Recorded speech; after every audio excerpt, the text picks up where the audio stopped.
धन्य है परांबा, मां जैसा कोई दुनिया में दूसरा हो नहीं। कल हमने एक बात कही थी, बहुत अच्छी बात थी, आज हमें फिर ध्यान आ गई, पता नहीं क्यों आई। विपरीत समय में, बुरे समय में, कठिन समय में तुम्हारा भाई तुम्हारा साथ छोड़ देगा, पत्नी के चक्कर में, संपत्ति के चक्कर में। तुम्हारा पिता तुम्हारा साथ छोड़ देगा, तुम्हारे मित्र तुम्हारा साथ छोड़ देंगे। अरे तुम्हारी अर्धांगिनी पत्नी तुम्हारा साथ विपरीत समय में छोड़ देगी, तुम्हारी प्रेमिकाएं या प्रेमी तुम्हारा साथ छोड़ देंगे। पर एक बात हम पक्के से कह सकते हैं, मां तुम्हारा कभी साथ नहीं छोड़ेगी। चाहे तुम जितने बुरे बने रहना, चाहे तुम जैसे बने रहना, मां तुम्हारे ऊपर सदैव कृपा बनाए रखेगी। नवरात्रि के पावन पर्व में हम यही कहेंगे, आप कपूत मत बनना, सपूत बनना। बेटा और बेटी वो हैं जो अपनी मां को लजाएं ना, अपनी मां का नाम रोशन करें।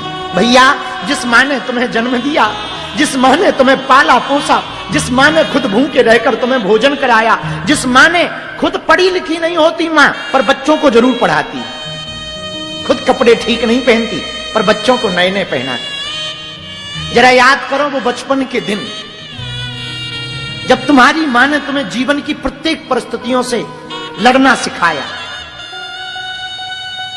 तुम दूर रहे पर वो दिल से तुम्हारे पास रही। जरा विचार करो उस मां की ममता का, कि एक बार तुम्हें बुखार आ जाए तो पिता जरूर सो जाता है, भाई को मतलब नहीं होता है, परिवार चला जाता है, डॉक्टर देख के चला जाता, लेकिन एक मां होती कि तुम्हारे बुखार हो जाने पर वो तब तक तुम्हारे सिरहाने बैठी रहती जब तक तुम ठीक नहीं हो जाते। मानो उसे खुद को बीमारी हो गई हो, और बालक को या बालिका को छोटी सी बीमारी क्या पड़ जाए, हम तो आंखों से देखते हैं बागेश्वर धाम पर भैया, और देख देख कर रोना आता है कि मां की ममता तो देखो, खुद चलते नहीं बनता, पर हर ऐसी मन्नत कोई नहीं है जो मां अपने बच्चों के लिए ना मांगती हो। बेटा ठीक हो जाए, महाराज हम चाहे बीमार हो जाएं पर हमारा बेटा ठीक हो जाए, हमारी बेटी ठीक हो जाए, वो सुखी रहे, वो आनंदित रहे। मेरे पागलों, एक मां ऐसी है जो अपने बच्चे के दुख में दुखी होती है, बाकी दुनिया का कोई आदमी नहीं है जो तुम्हारे दुख में दुखी हो।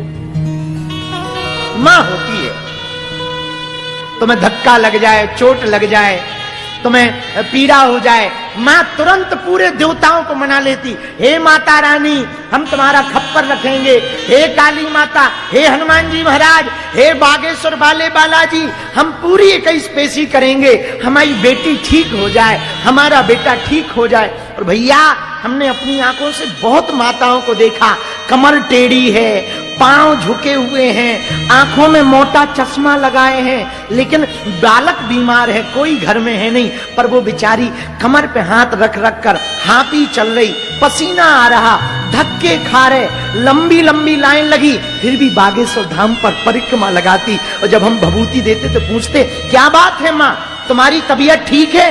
तुरंत उसके मुंह से निकलता, महाराज हमारी तबीयत चाहे जैसी राय, हमारा बेटा ठीक हो जाए। एक ये मां के अंदर गुण होता है और किसी के अंदर ये गुण नहीं होता भैया, केवल मां के अंदर ऐसा गुण होता है। इसलिए हमारी प्रार्थना है, लोग हमसे कहते हैं आजकल वृद्धाश्रम बहुत बढ़ रहे, वृद्धाश्रम बढ़ने का कारण है बेटा बेटियों के बिगड़ते संस्कार। तुम बड़े तब नहीं हो, तुम्हारे पास बड़ी गाड़ी, बड़ा बंगला, बड़ा मकान, बड़े बड़े मकान या बड़े बड़े लोगों से तुम्हारी मीटिंग होने लगे, बड़े बड़े लोगों से पहचान हो जाए, बड़े बड़े लोगों के साथ तुम्हारी फोटो खिंच जाए, या बड़े कद पर पहुंच जाओ, बड़े पद पर पहुंच जाओ, मेरे पागलों तब तुम बड़े नहीं हो। बड़े तो तुम तब हो जब शाम को माँ बाप के साथ बैठकर भोजन पाओ और वो मुस्कुराए, तब तुम बड़े हो। तब तक तुम्हारा बड़प्पन बेकार है, तब तक तुम्हारा कमाया हुआ धन बेकार है, तब तक तुम्हारी पाई हुई प्रतिष्ठा बेकार है, तब तक तुम्हारा पाया हुआ ऐश्वर्य सुख संपत्ति सब बेकार है। जब तक तुम्हारे माँ बाप की आंखों में आंसू है तब तक तुम्हारी पूजा भी बेकार है। मेरे पागलों, मां जैसा कोई दूसरा होता नहीं है पृथ्वी पर। मां तो आखिर मां होती है। उन्हीं माता रानी के नवरात्रे चल रहे हैं, उन्हीं भगवती परांबा आदि शक्ति जगदम्बा के दिन चल रहे हैं। भैया बड़े खुश नसीब होते हैं जिनकी मां होती है। और हम तो कहेंगे जिनकी मां नहीं है, अपनी परांबा तो है,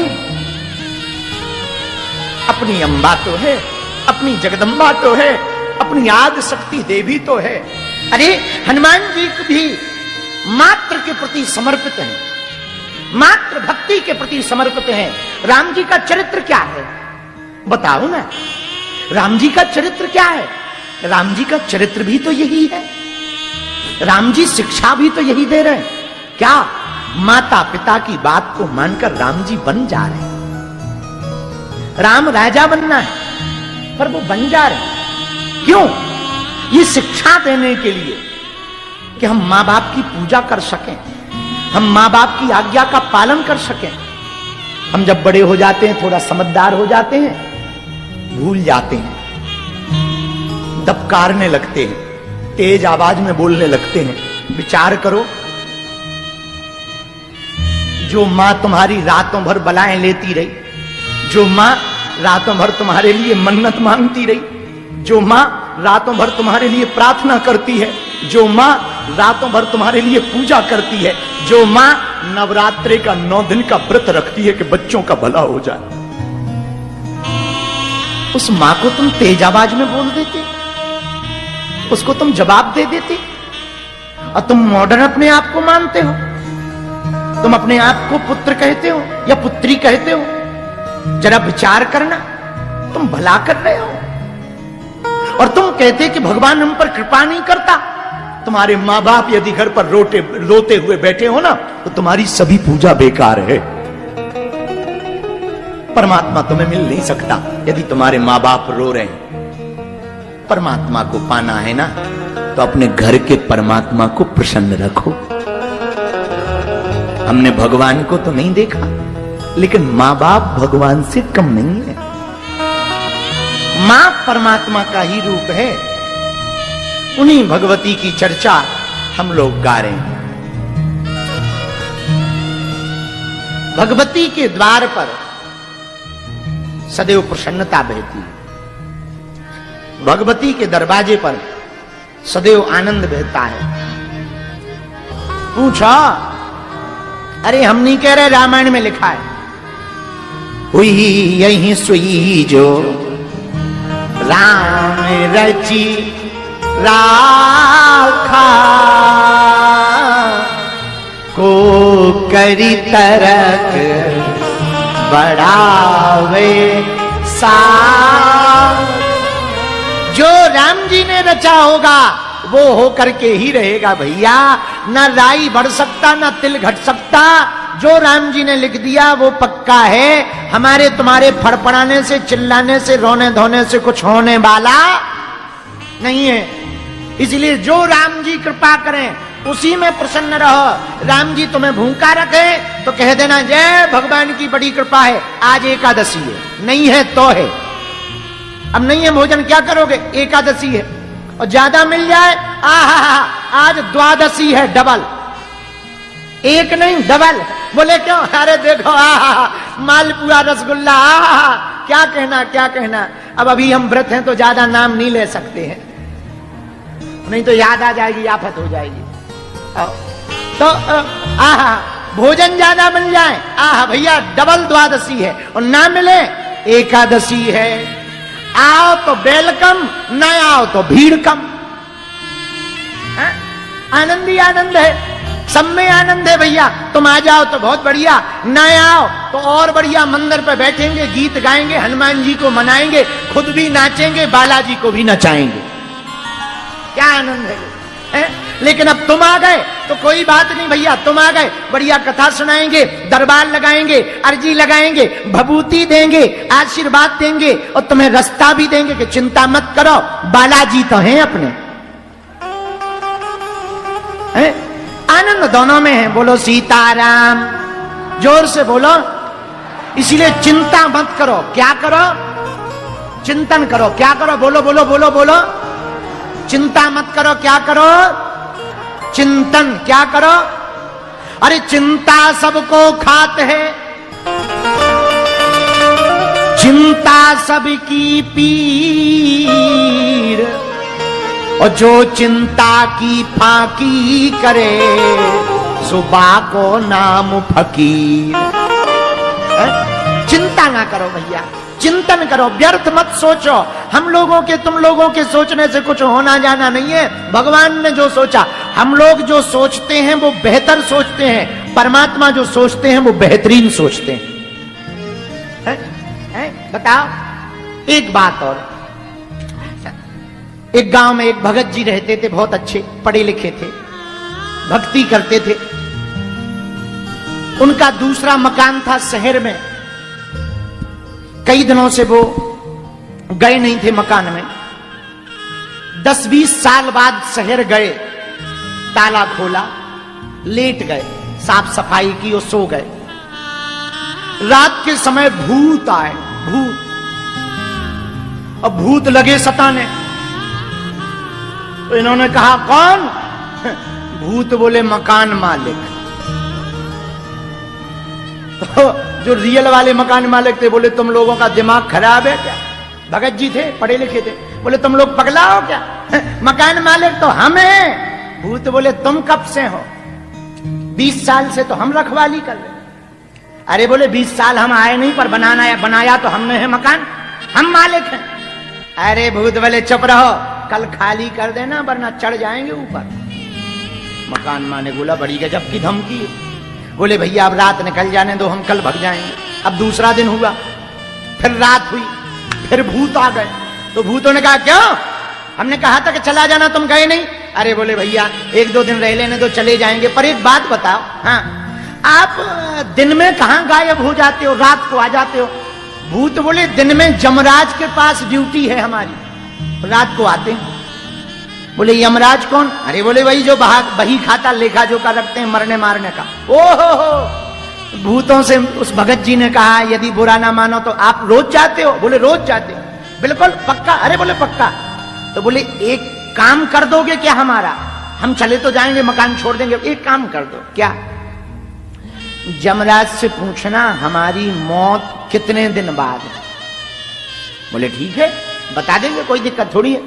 वो भूत दूसरे तीसरे दिन आया, ये तो बैठे ही था इंतजार में। तो भूत से पूछा बता भैया कितने साल हैं? बोले अभी तुम्हारी आयु के 22 साल बाकी हैं। बोले वाह। बोले भैया अब कल हम चले जाएंगे, लेकिन एक काम और है। बोले क्या? बोले जरा यमराज से ये पूछो क्या घट बढ़ सकते हैं? बोले ये तो कल बताएंगे। वो भूत गया यमराज के पास। बोले इस आदमी की 22 साल उम्र है जिसकी, ये हमारे मकान में रहता है, क्या इसकी आयु घट बढ़ सकती है? यमराज बोले चुप रहे, न राई घट सकती न तिल बढ़ सकता। और जैसे ही भूत नीचे आया, दूसरे दिन रात हुई, तीसरे दिन रात हुई।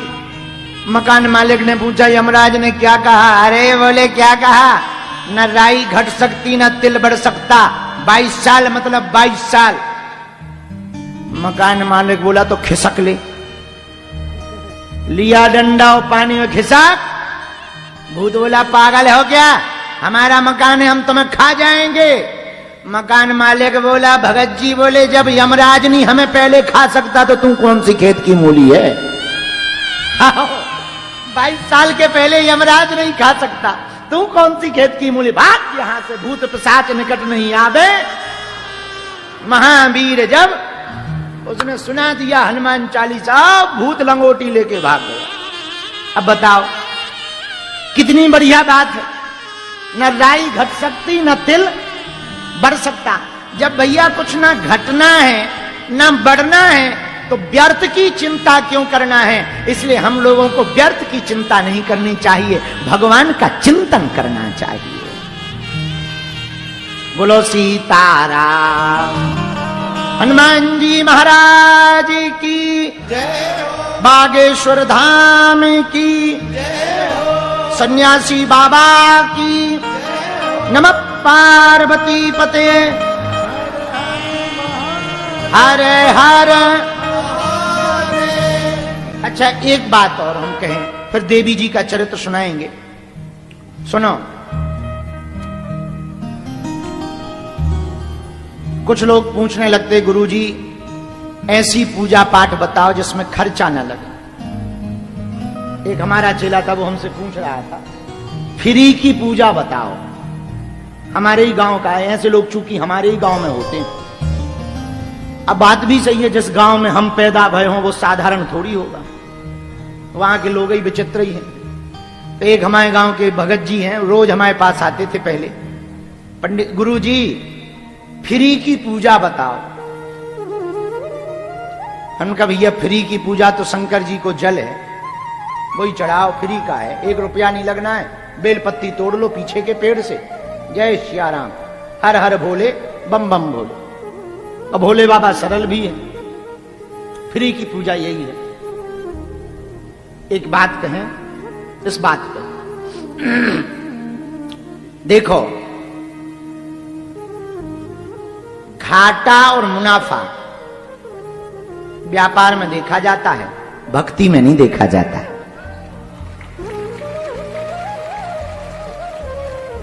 साधना में, भजन में, भक्ति में जो लग गया समझो सेविंग हो गई तुम्हारी। हाँ, हम सच कह रहे, इसी अन्नपूर्णा भवन में बैठे, अन्नपूर्णा को चालू हुए 6 साल हो गए पूरे, 7वां वर्ष चल रहा है। आज तक हमने 1% चिंता नहीं करी। पर्सनली तौर पर हमने किसी से कहा नहीं कि अन्नपूर्णा की व्यवस्था करो। लॉकडाउन में हमारी कथाएं बंद हो गई, पुलिस लग गई तो भक्तों का आना बंद हो गया। पर अगल बगल वाले जो पैदल जा रहे थे गांव, आपने देखा होगा लॉकडाउन में कुछ लोग दिल्ली मुंबई वाले वाहन बंद हो गए तो पैदल जा रहे थे, तो यहीं से निकले तो भंडारा, आसपास के मजदूरों को भी भंडारा पहुंचाना। राशन खत्म होने की स्थिति पे आ गया, हालत भयंकर खराब हो गई हमारी। जेब में 1 रुपया नहीं, और लगा के 8-10 दिन राशन चलेगा, इसके बाद तो रामई जी है। खूब चिंता मन में हो गई कि आगे अन्नपूर्णा कैसे चलेगी, कैसे अन्नपूर्णा की सेवा हो पाएगी। रात को हमने बालाजी से कहा कि हे प्रभु,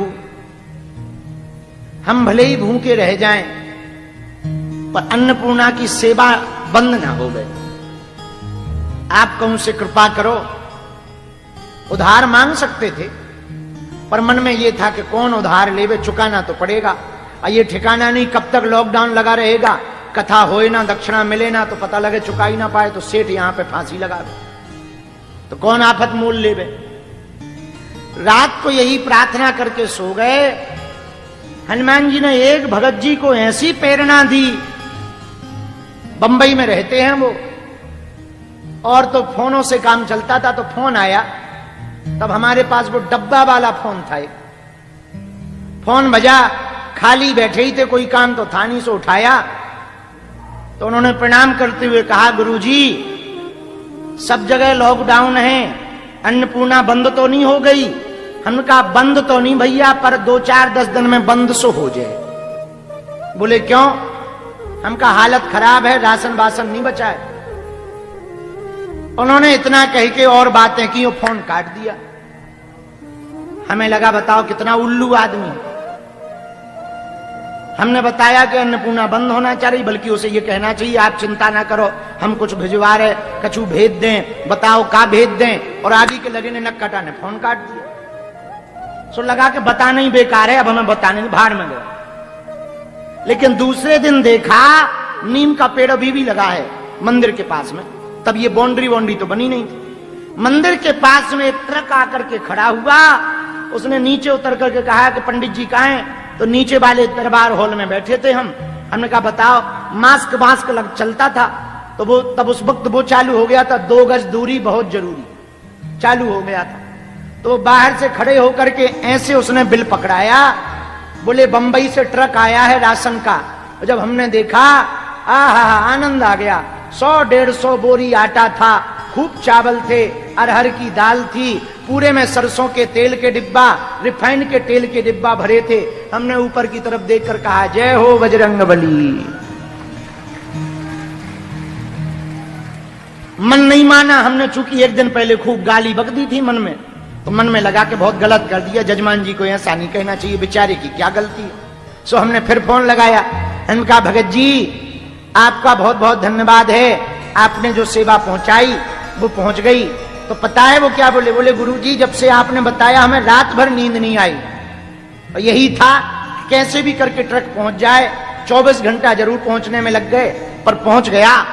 ऐसी हनुमान जी व्यवस्था कर देते। यदि आपका भरोसा दृढ़ हो तो भगवान निश्चित रूप से कृपा कर देते। बस भरोसा पक्का होना चाहिए। अब विचार करो, यहां जंगल में कौन आता? आज तो तुम लोग सब लोग आने लगे। जब बहुत ज्यादा ख्याति नहीं थी तब कोई नहीं आता। जंगल था, लाइट भी ठीक से नहीं थी, पड़े रहते थे झोपड़ी में। जो अमित जी सुबह कह रहे थे वही हमारा हाल था। मुझे कौन पूछता था तेरी बंदगी से पहले, मैं खुद को ढूंढता था इस जिंदगी से पहले।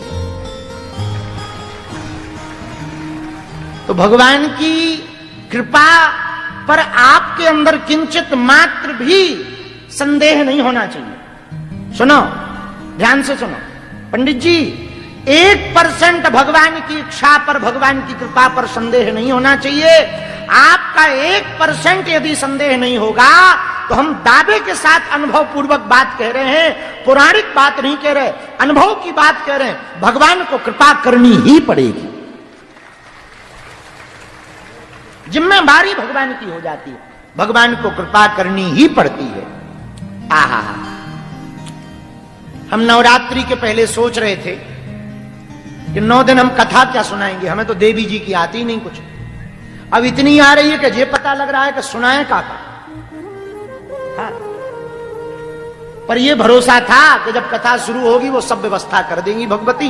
ये सोच रहे थे कि बताओ साधना में बैठना है, कुटिया से बाहर निकलना नहीं, कैसे पढ़ने का टाइम मिलेगा, कैसे समय निकाल पाएंगे, संगीत वालों से कैसे मिल पाएंगे, बड़ी आफत है। और बताओ 9 दिन सुनाना है, ऊपर से पता लगा टाइम 1 बजे से हम कह लो हो गया 12 बजे तो हमारी ब्रह्म मुहूर्त ही होता है।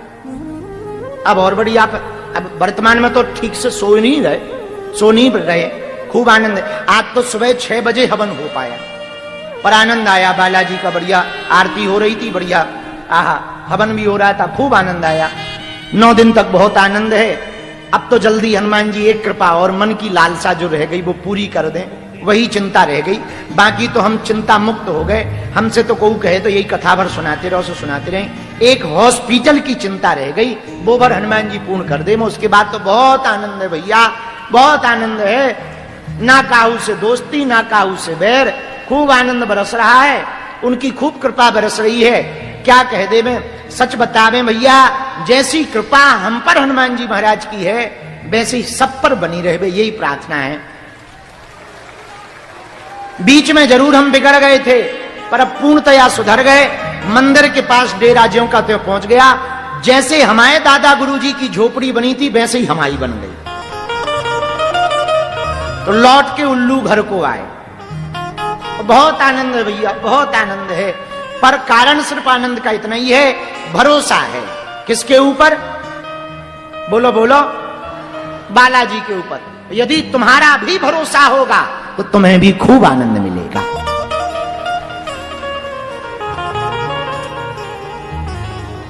देवी प्रपन्नाति हरे प्रसीदा,